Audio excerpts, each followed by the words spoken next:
নাওয়া খাওয়া ফুলে চলছে প্রস্তুতি। কল্যাণী আইটিআই লুমিনার্স ক্লাবের দুর্গা উৎসবের মণ্ডপ গড়ে উঠেছে দিন রাতের অক্লান্ত পরিশ্রমে। আর মাত্র কয়েকটা সপ্তাহ তারপরেই বাঙালি মেতে উঠবে বছরের শ্রেষ্ঠ উৎসব দুর্গাপূজার আনন্দে। দুর্গা উৎসব বাঙালির কাছে শুধু শ্রেষ্ঠ ধর্মীয় অনুষ্ঠান নয়, এ যেন আবেগের উৎসব। সারা বছর অপেক্ষার পর এই কয়েকটা দিন মানুষ ছুটে আসে আপন ঘরে, পরিবার ও প্রিয়জনদের সঙ্গে কাটায় আনন্দের সময়। কল্যাণী আইটিআই লুমিনার্স ক্লাবের বরাবরের মতো এই বছরও নিজেদের রেকর্ড ভাঙতে চলেছে। মণ্ডপ শিল্পীরা নিরলস পরিশ্রমে তৈরি করেছেন এক অনন্য সৃজন। উদ্যোক্তাদের দাবি, এবছরের থিম শুধু নদিয়া নয়, রাজ্যের বাইরের দর্শনার্থীদেরও আকর্ষণ করবে। ভিড়ের মধ্যেও প্রবীণ নাগরিকদের জন্য থাকছে বিশেষ ব্যবস্থা, আর দর্শনার্থীদের সহায়তা থাকবে স্বেচ্ছাসেবক দলের নজরদারি। এখনো পুজোর আনুষ্ঠানিক সূচনা হতে কয়েক সপ্তাহ বাকি থাকলেও ইতিমধ্যেই জেলার নানা প্রান্ত থেকে মানুষ ভিড় জমাতে শুরু করেছেন মণ্ডপ প্রাঙ্গণে। সব মিলিয়ে এবছরও কল্যাণী আইটিআই লুমিনার্স ক্লাবের দুর্গা উৎসব হয়ে উঠবে নদিয়া জেলার অন্যতম আকর্ষণ,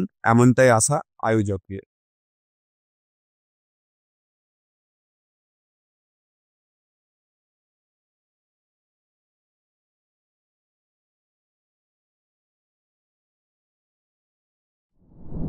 বলছি দাদা, এবারে লুমিনাস ক্লাবের আকর্ষণ কি আছে? গত কয়েক বছর ধরে তো কাঁপিয়ে বেড়াচ্ছে লুমিনাস ক্লাব।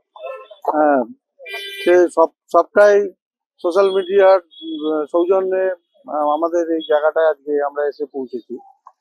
এবার আমাদের পুজোর থিম হচ্ছে মায়ানমারের সিনভিউম প্যাগোডা, মানে একটা বৌদ্ধ টেম্পল, তার অনুকরণে তৈরি হচ্ছে।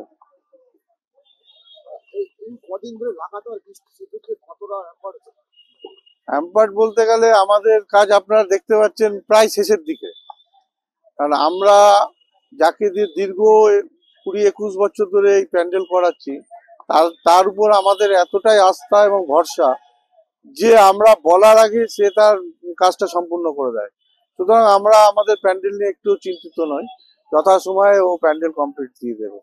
গত বছরের যে রেকর্ড ছিল তার থেকে রেকর্ড কতটা? আশা করছি এবছর, প্রত্যেক বছর লুমিনাস ক্লাব তার নিজের রেকর্ড নিজে ভাঙে, এবছরও তার ব্যতিক্রম হবে না। এখন থেকে যে পরিমাণে মানে দর্শক, মানে আমাদের এই মণ্ডপ, মানে পুজোর সময় হয়তো তারা দেখতে পারবে না, সেটাকে দেখার জন্য এখন থেকে যে পরিমাণে ভিড় করছে, তাতে আমরা আশা করছি এবার গতবারের ভিড়কেও ছাপিয়ে যাবে। আগে প্রশ্ন যে এবারে উদ্বোধন কবে হচ্ছে? এবার উদ্বোধন আপনারা সকলেই জানেন, আমাদের উদ্বোধন প্রত্যেক বছরই করেন মাননীয় মুখ্যমন্ত্রী মমতা বন্দ্যোপাধ্যায়। উনার দিন তারিখের উপরেই আমাদের উদ্বোধনটা ঠিক করে। আশা করছি মহালয়ার দিনই হয়তো সেটা হবে। আরেকটা বিষয়, নিরাপদ একটা ভিড়, ওভার ভিড় হয়, সেক্ষেত্রে নিরাপত্তা আপনাদের থাকবে, ভলেন্টিয়ার থেকে, পুলিশ থেকে, এবছর কতটা ব্যবস্থা থাকছে? গতবার তো মানে আমরা সারা কল্যাণীতে যেখানে রাস্তাঘাটে যেখানেই হাঁটি না কেন দেখেছি যে পুলিশ প্রশাসন খালি রাস্তায়, হ্যাঁ, রাস্তায় যথেষ্ট প্রশাসনের তৎপরতা দেখা গেছে, এবং আমাদের স্বেচ্ছাসেবক, কোনো রকম অসুবিধা নাই। এবার তো আমরা দেখবেন যে ঢোকার গেটটা মণ্ডপের গতবারের থেকে তার ডবল করে দেওয়া হয়েছে, যাতে কোনো মানুষেরই কোনো রকম অসুবিধা না হয়।